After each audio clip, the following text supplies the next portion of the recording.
डाळी आता वेगवेगळ्या प्रकारच्या असतात बरं का. मुगाची डाळ, तुरीची डाळ. मला ही अख्खा मसूर एक डाळ खूप म्हणजे खूप आवडते बरं का.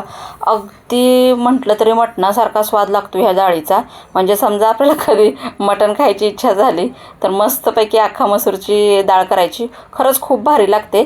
सुरुवातीला इथं मी जिरं मोहरीची फोडणी टाकली, लसूण, कांदा आणि टोमॅटो ऑलरेडी डाळीतच टाकला आहे. समजा तुम्ही डाळीत नसेल शिजताना टाकला तर असा फोडणीला सुद्धा टाकू शकता. आणि इथं आपलं येसूर, लाल तिखट, हळद, मीठ, धना जिरा पावडर आणि कुकरमध्ये 3-4 शिट्ट्यामध्ये मस्त अशी सुंदर अख्खा मसूरची डाळ शिजून निघते बरं का.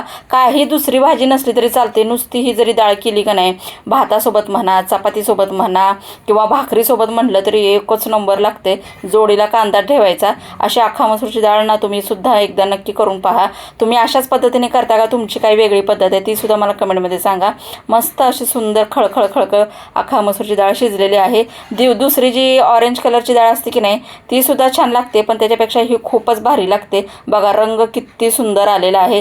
डाळीचा सुगंध तर एवढा छान येतो की नाही, लगेचच गरमागरम केली की खायला बसायचं. मस्त अशी सुंदर हॉटेल टाईप आपली अख्खा मसूरची डाळ तयार आहे. तुम्हाला कसा वाटला व्हिडिओ आवडल्यास सबस्क्राईब नक्की करा.